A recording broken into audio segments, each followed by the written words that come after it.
Welcome to the Investigation Game podcast, brought to you by Workman Forensics.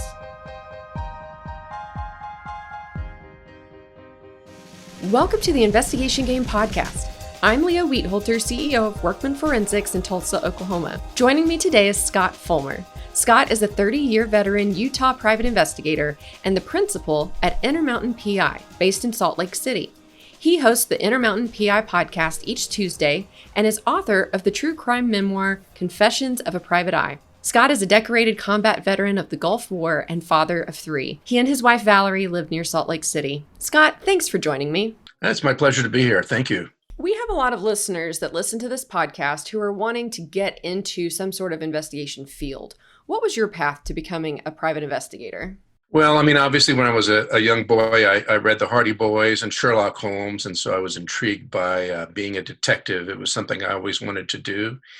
And when I was 16, my uncle was a private investigator, and he brought me on a couple of surveillances that he went on, and so I was pretty much hooked at that point.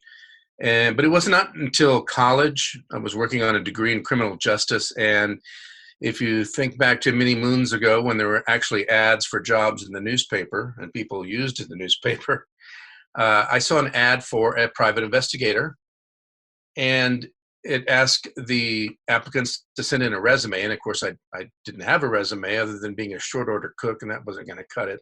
So I just wrote the guy a letter, said, hey, I have no experience, but that means I haven't learned to do things the wrong way, and you can teach me the right way. And he pretty much hired me. And so that was back in the mid-90s.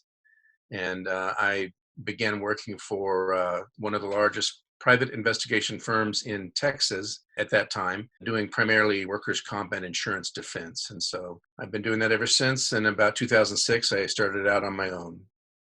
Wow, that's awesome. I love the letter part, like that you haven't learned anything. Like, that's just so creative. And I think that's so necessary to being a private investigator, and especially, now that you're on your own. I feel like since going out on my own, that's really challenged. Like, okay, this does not seem like a favorable situation, but how can I be creative and, make it, when somebody says, do you have specific experience doing X? And my response is, well, in these kinds of cases, this is how we handle that, So I feel like I've just gotten better at doing that. I think it's just a great skill to have when you work for yourself or trying to solve problems on behalf of a client. So speaking of your current practice, what does your current practice look like now? Like, what types of cases do you work, or do you have a specialty?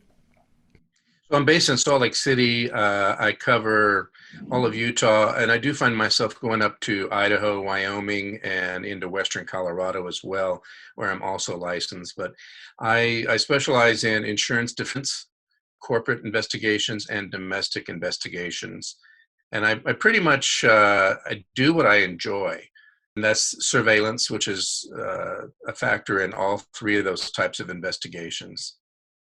All right, so I really wanted to talk to you today about surveillance. We haven't had anybody on to really get into the details of surveillance. And so I just wanted to start with, what types of information are you looking to gather when conducting surveillance? And you mentioned all of these different types of cases where you do surveillance. And so where it kind of intersects with like forensic accounting and where we've used it before is on domestic disputes. But I am interested in the other areas as well. But particularly, what types of information are you looking to gather when conducting surveillance in domestic disputes? So with domestic disputes, it depends on what type. You may have a cohabitation where you're trying to prove that someone who is receiving alimony is living with another individual, which would be grounds for either dismissal of the alimony or a reduction in the alimony. And so we're going to conduct surveillance to show that the individual is, basically living with someone in what they call a spouse-like relationship. Another is a lot of the domestic stuff can also kind of turn into a workers' comp aspect. I had a woman that I had done the surveillance on several times and just did not get any activity from her at all. She had a back injury and didn't seem to be going anywhere, didn't seem to be doing anything. And so I did a trash pull where we pulled her trash And in looking through the trash, I found some notes that indicated that she was going to meet with a friend of hers, and they were going to go to an amusement park. And so I went and bought my ticket because I know what day they were going to be there, which is really nice. It didn't happen like that in the movies. And so we followed her to the amusement park, and she proceeded to ride almost every roller coaster they had. And so we were able to grab really good video of that. Another one in the domestic category would be infidelity, which is exactly what everybody suspects, thinks about when they think about what private investigators do. And I had a man that was allegedly having an affair with a yoga instructor. So I ended up following her and him, and we finally got them where they were engaged in intimate relations behind the Home Depot. And so we got video of that. And so essentially what we're trying to do is we're trying to, our client hires us because they have a suspicion. We conduct surveillance to find out if their suspicions are true or not. Yeah, that's really interesting. So you mentioned something in there about doing a trash pull. So I'm curious, because I've tried to research this for Oklahoma before, because it seemed like for private investigators, at least that I knew in Oklahoma, that it's kind of like, yeah, you can do it, but it's kind of in the gray area. What is it like for you in the areas you practice to do a trash pull? Well, one of the things about the West is it's still kind of the Wild West out here. If you go out into, Wyoming and Utah and Idaho, these states out here, people's attitudes are pretty libertarian about things. They're kind of live and let live. They all have concealed gun permits and things like that. So there's a lot more freedom, I guess, is what I'm trying to say. With trash pulls, there's a Supreme Court case. I think it's California versus Greenwood that basically states that if the trash is on the outside of the property, then it's basically fair game. Now, there are condominiums and neighborhoods that or cities that have specific municipal rules that don't allow it. So it just really depends on where the trash is. And I don't do it all the time, but I've done it for corporate investigations. I've done it for domestic investigations, and it's kind of a nasty business because you find out what a lousy appetite people have and their prescriptions, all kinds of information. Yeah, as far as like corporate investigations go, do you find yourself doing more or less or about the same? I don't know why I'm like so fascinated with trash pulls on this episode right now, but that there's less paper because of things being digital. Like, have you noticed? Yeah, it really depends, again, on the type of case. And it's okay to be fascinated by trash pulls. Just make sure you slap on the old latex gloves because it's a nasty business. I had one a couple of years ago, and I am seeing more primarily from franchisees that are violating their franchise agreement. So I've had a couple of these just recently where large companies that franchise their business out have a franchisee that is essentially going off the reservation. They're doing what they want. They're breaking the franchise agreement. And so I went up and got inside a couple of dumpsters and gathered a bunch of paperwork that had been thrown away. Yeah, you would think that people would shred things and they're more of a digital path and less actual paper. But this particular business sold products, and they had order forms in the. I ended up gathering about 2 big boxes of information showing that they were violating their franchise agreement. So, yeah, trash pulls are not necessary all the time, but when they are, they work really well. Yeah, that's. I have wanted to do a couple. I think it was when I was working in public accounting, we teamed up with a CFE PI on a couple of cases, and I remember that he went and did a dumpster dive, trash pull, whatever you want to call it. And I was like, what? You did this without me? I was so sad. I don't care if it's gross. Like, there's good information. Because when I worked for the Bureau, they'd take me along on white collar search warrants because I would dig through everything, like really meticulously. So anyway, I don't remember if it was fruitful or not. They may have found something. I don't remember. I wasn't in charge of the case. I don't remember that. But okay, so let's go back to surveillance. Where and when does surveillance look like the movies, and where or when does it not? Well, I would say most of the time it does not. I wish it did, but when you're on surveillance, sometimes the weather's perfect, but a lot of times it's either really, really hot or it's really, really cold. And you never see anybody on surveillance in the movies sweating for some reason. They always look like they're having a great time.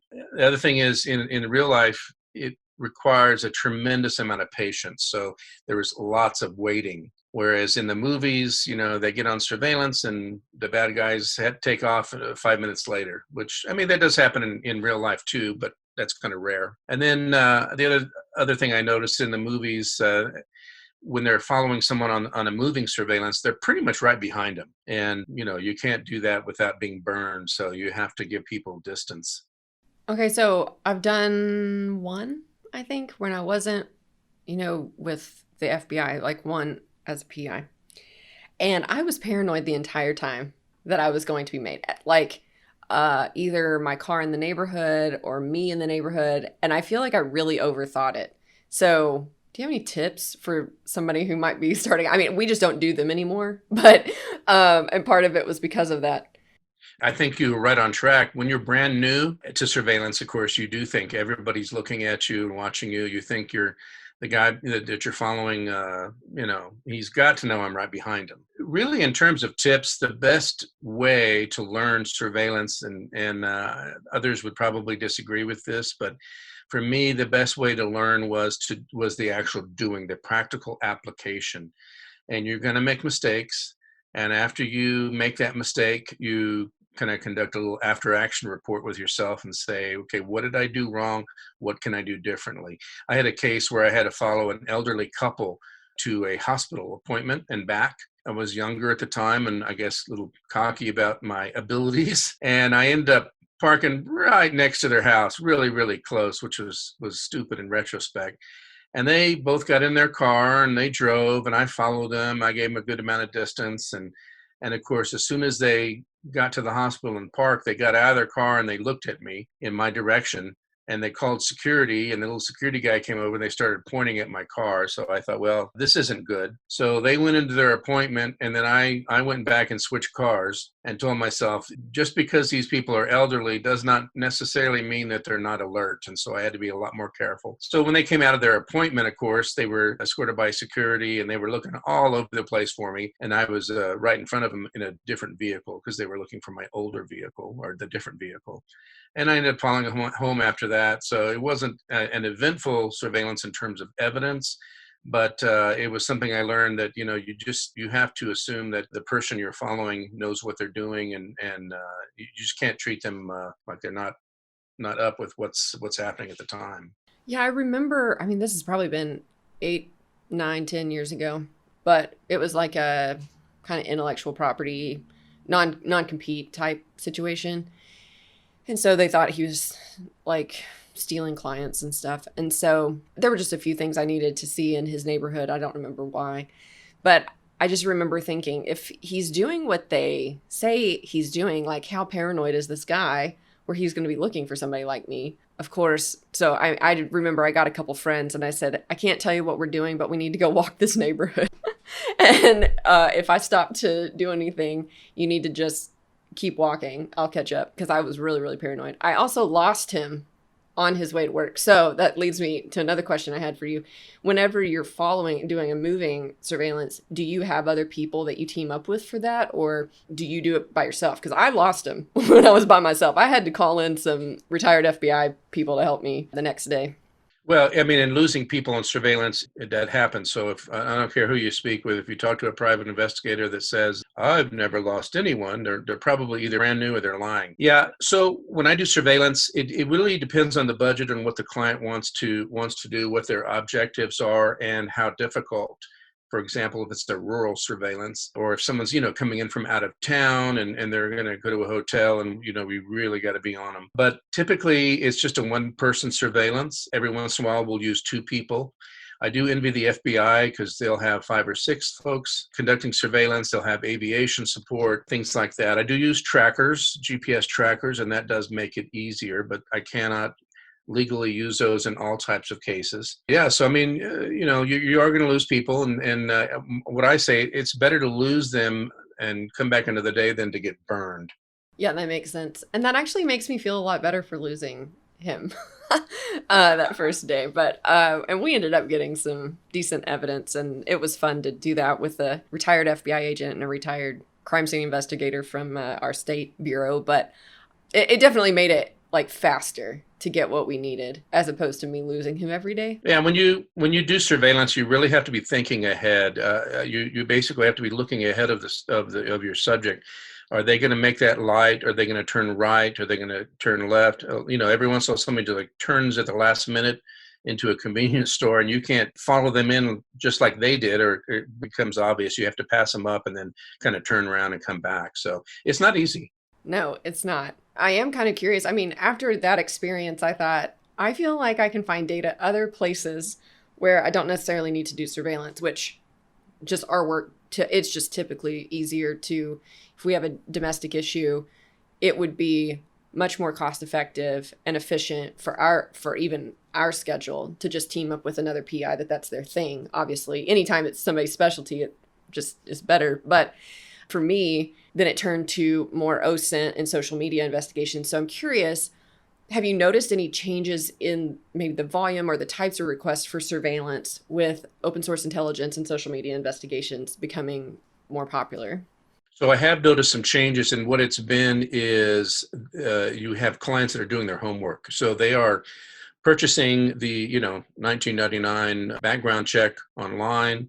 They're doing a deep dive, or what they believe is a deep dive, into Facebook and Instagram. And so they come to you with a bunch of information they already know. And it's good for a couple of reasons. One, you don't have to reinvent the wheel. So you already have some good data on your subject. But on the downside, their expectations are increased because they were able to find all this information already on their own, and they're not licensed, they're not a private investigator. And so they expect you to, provide a miracle, to pull a rabbit out of a hat. I did have a case that was like that, and the client told me that this woman, we found her on Facebook, and this was actually for a business, a workers' comp deal, and she had a hand injury, and they learned that she was in a bowling league. And so that made it easier for me. I just showed up at the bowling alley when she had her league, and just obtained video. I just sat there, had a Diet Dr. Pepper, and watched her watch her bowl for a couple of hours while I obtained covert video of her.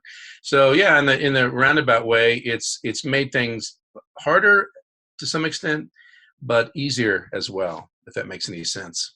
Yeah, that does. I hadn't thought about how that could kind of just help narrow down how much surveillance you even need to do, like having more specific locations and definitely being more cost effective for the client, even though that might be fewer hours for a PI. But I always think that there's going to be a need for boots on the ground. We have cameras now. I was out on a scene investigation yesterday, and there's those Ring cameras and Nest doorbell cameras, and they, not only help you with seeing who's at your door, but they have been shown to record accidents that happen on the street. And that's what I was looking for. So there's all those, and it just there's still going to be a need for someone to go out and follow. And unless we live in the matrix, which I don't know if that's true or not, but there's always going to be a need for a private investigator to be out there gathering evidence. yeah, I completely agree, because there are some times when even in our own investigations, we'll get to a certain point with the data, and then it's like, what do we do now? And just like when you had me on your podcast, I talked about, like, just because of budget constraints, I decided to just show up at this subject's house with a retired FBI agent and interview them. And so sometimes I have to remind my team, and sometimes even myself, we just need to get out and talk to people. And so that's kind of our version of that, even though we don't do surveillance. But I do have a question related to, first of all, in the places where you're practicing, are you a one-party consent state for recording? Yes. Okay. All of the areas where you're licensed? Yes. Mm-hmm. And then do you want to maybe explain that just? Yeah, so when you record, and basically in the U.S. you have one-party consent states and two-party consent states, and there are some little gray areas in a few other states. It basically means that if you're recording audio between yourself and someone else, as long as one party gives consent to the recording, then you can do it. So if you are recording an individual and you know that you're giving consent, that's fine.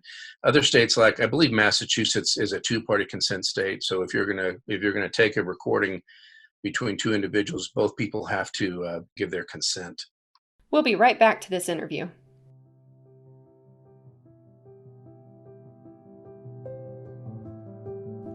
At Workman Forensics, we're your modern-day Sherlock Holmes. The team at Workman Forensics follows patterns to find money through forensic accounting and fraud investigation services. Using our data sleuth process, we build client cases telling the story of what actually happened.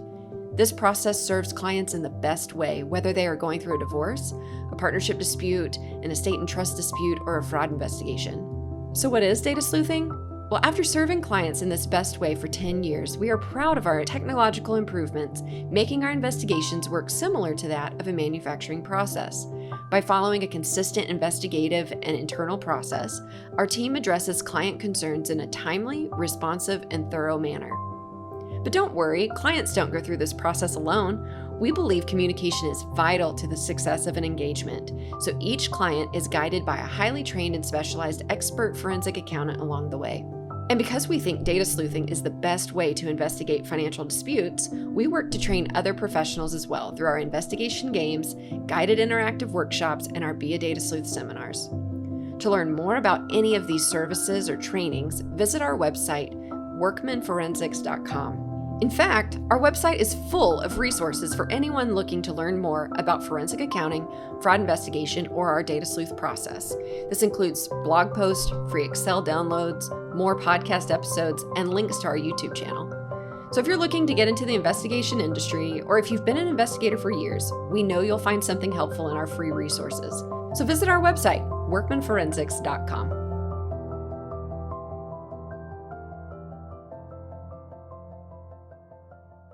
Welcome back to the podcast.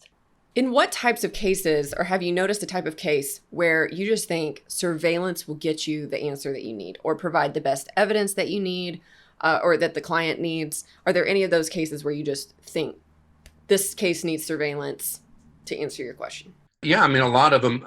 And the opposite is also true. I've had surveillances in rural areas or surveillances where it's just obvious that it's kind of a waste of money, waste of time.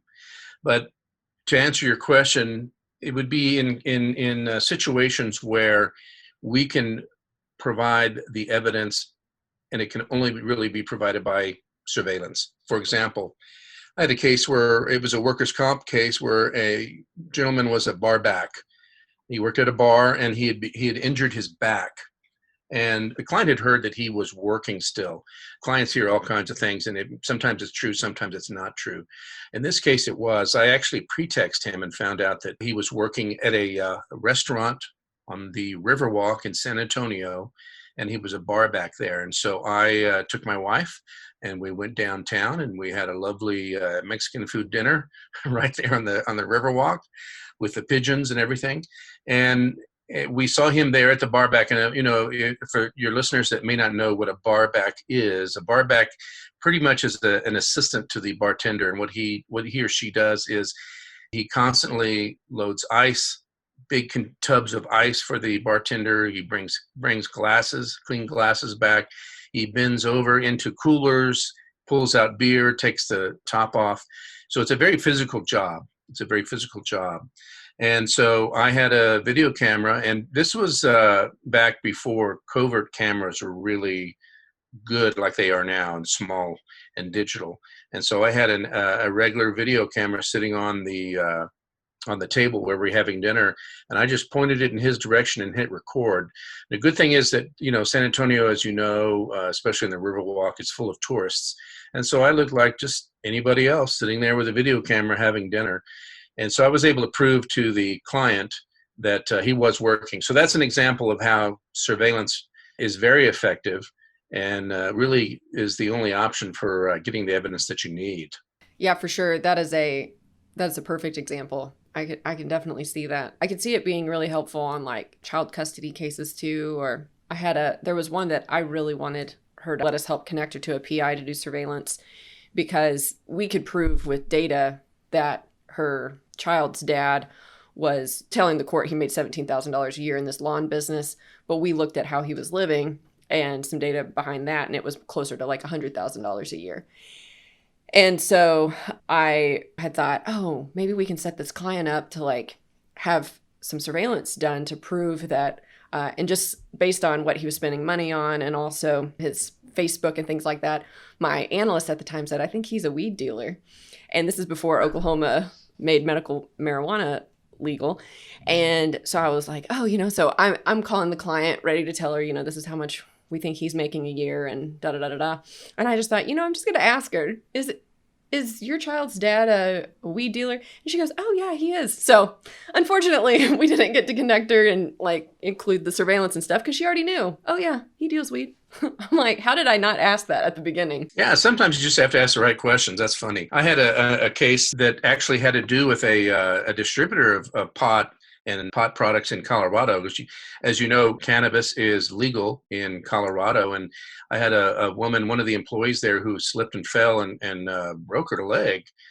Just horsing around inside the place where she worked. So I went and did the investigation. But the interesting thing was I got a tour of the whole pot plant, so to speak, and it was pretty interesting. I mean, they had lab guys there pulling the THC or whatever it is out of the plant, and they had brownies, and they had a huge distribution chain. It was something else. Yes, it is quite just the production and industry, and it's picking up around here and stuff too. It's very interesting. Okay, so I learned about your work through your podcast and also your LinkedIn content and your pictures on Twitter of just some amazing scenery. I've just got to tell you, where you're doing surveillance, sometimes I'm like, wow, that must be amazing to look out your window and see mountains, and it's just beautiful. Anyway, one day I saw that you posted about counterfeit goods. And so I'm curious, do you investigate those allegations of counterfeit goods? How do these investigations work? I do. And a lot of these start out from companies that, as I previously mentioned, have franchisees that are doing things they're not supposed to do. These same companies also have counterfeit goods. A lot of these, I'm not an expert on it by any means, but I know within my realm of what I've done. A lot of these products are produced in China, and they're ripoffs. They look like the real thing for the most part. And so, for example, I had one that was, I don't know if you've ever seen this, but occasionally you'll see on street corners in the summertime these little tents where they're selling tennis shoes, and they have boxes and boxes of tennis shoes on these tables. And that was one of the cases that I worked on. The client basically was a manufacturer. I was actually a law firm that worked for the manufacturer of a well-known tennis shoe product, among other things that they manufactured.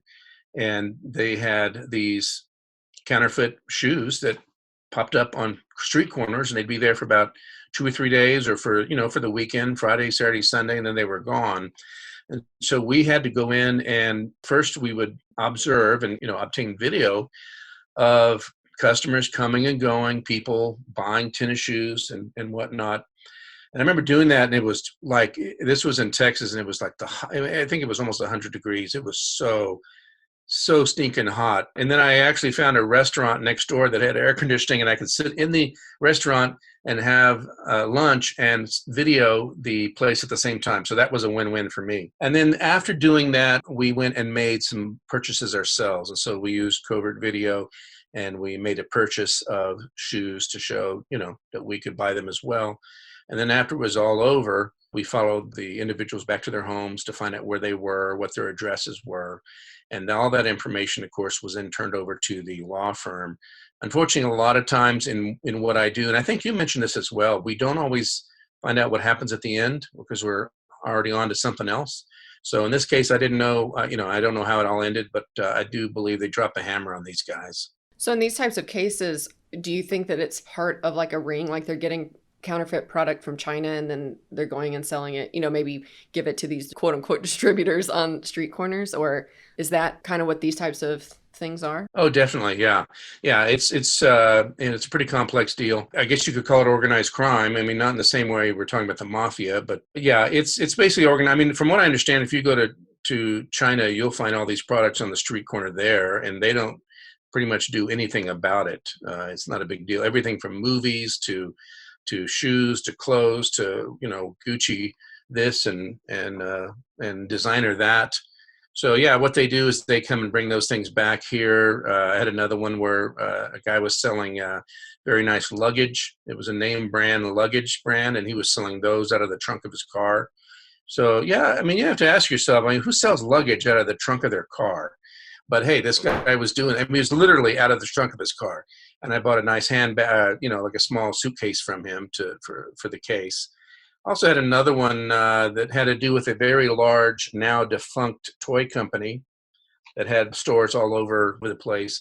This one was a little bit different. It was some other distributor that was doing counterfeit goods as well, but they had actually got these counterfeit toys in a major toy store. And so we went in several of these stores and provided video evidence that these toys are there on the shelf. And then, of course, we also made purchases, and you get to keep the receipts, and you return the toy and the receipt to the client, and they go from there. Wow, that's interesting. Being able to get that inside of a toy store, because what's the one place I trust if I'm going to go buy a toy? The toy store.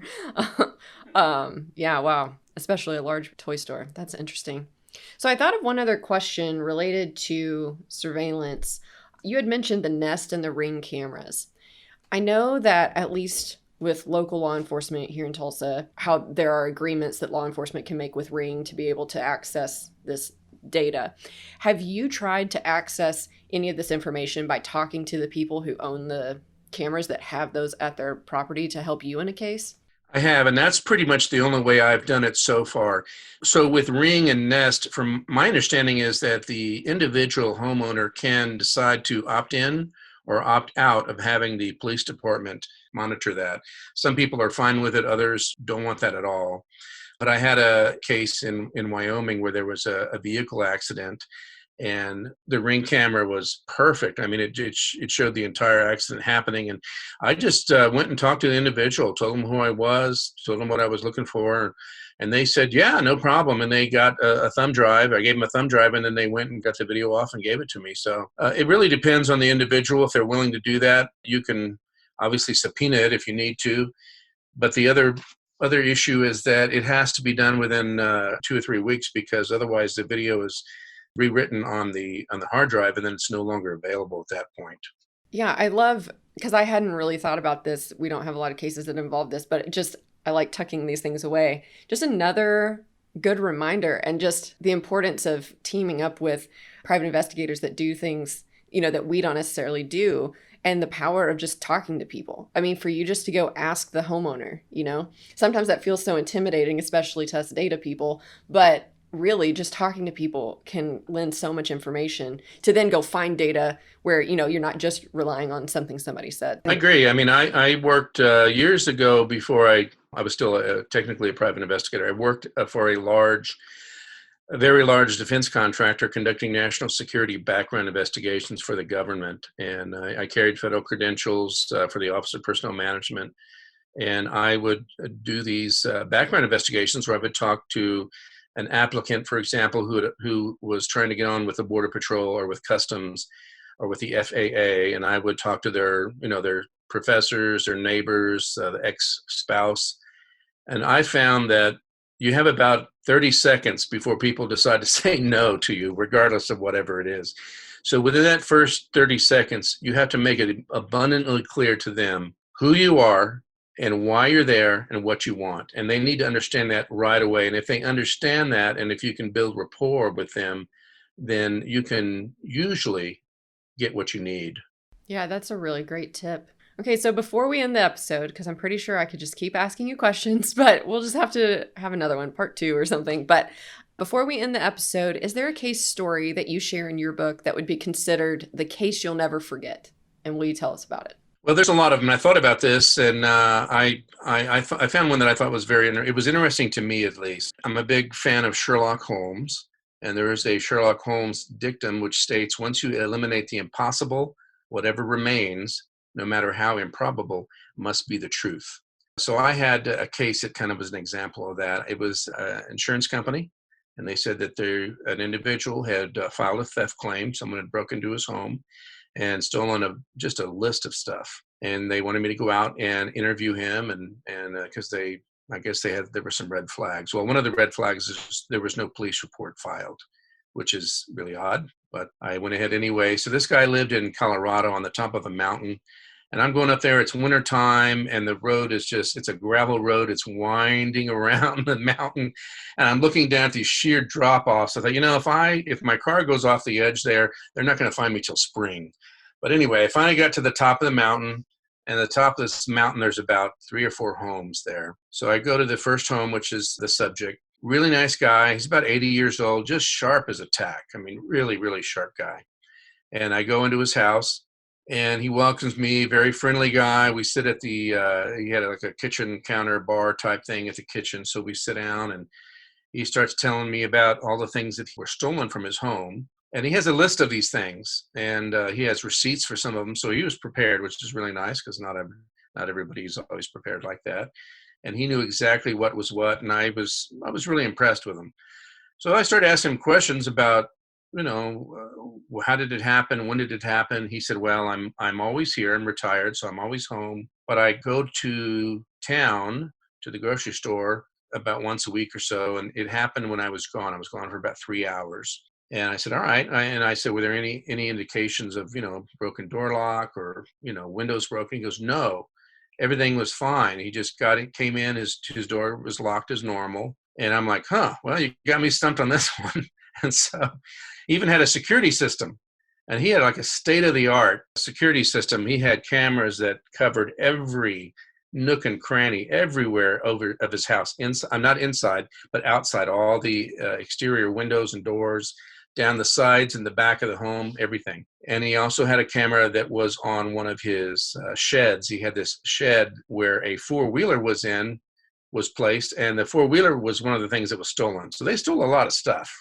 And I thought, He says, well, come here and let me show you the security system. So it's in his bedroom. So we walk in the bedroom, and I look over in the nightstand, there's like a 45 caliber handgun. And I thought, oh, great. If I didn't die falling off the side of the mountain, I'm going to get shot by this guy. No one's going to know where I'm at. Oh, my gosh. But anyway, so we go to the security system, and he shows me, and the 3 hours that he's supposedly gone to town, the security system is just blank. It's like somebody erased it. And I tell you, at this point, I'm like, again, you got me stumped. I don't know what to do. But I did notice that throughout our conversation, despite everything else, throughout our conversation, he kept saying this phrase, they all think I'm crazy. And he's talking about his kids. Well, my kids, blah, blah, blah. They all think I'm crazy, whatnot. And so I started to have a feeling that maybe this guy was having early stages of dementia. I'm not a physician, obviously. So I thanked him. I left, and I went and talked to a neighbor, and the neighbor knew him. And at first she did not really, I could tell she didn't really want to drop a dime on him. But she eventually said, he's a nice guy, but he's in the very early stages of dementia. So I don't know what's going on with the theft. But there was, she never saw any signs of theft, anything like that. So I ended up talking to his kids, and his kids live in town, and the kids said, yeah. They said, well, he's in the early stages of dementia, and everything on his list, everything that he said was stolen, he's actually given away. And he forgets that he's given it away, and so he files a claim with the insurance company. And that was the reason why the police department came out, and they didn't really take a report. They looked like they were, but they didn't file the report because they knew that they would be back again for another theft. It was kind of sad. I felt kind of sad about it because he was all alone up there on the top of a mountain. He was obviously having some mental health issues. It was evident to me after talking to his son that the son was not being as patient and kind to his father, that you would expect. So I ended up calling the insurance company and said, look, this is not fraud. I know it looks like fraud, but this gentleman, and I explained the whole thing. He's got dementia. He's given all that stuff away. So when he does this, I don't know how you want to handle it, but there's really no theft. So that was one of the most interesting cases that I've had.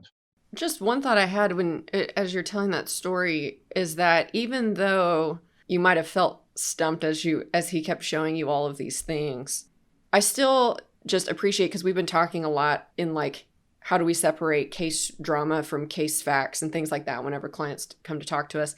And we talk about, I totally made this up, I'll admit, but like investigative purpose listening. So you're listening to the story and then gathering like, oh, this is interesting. And you said that he said, they all think I'm crazy.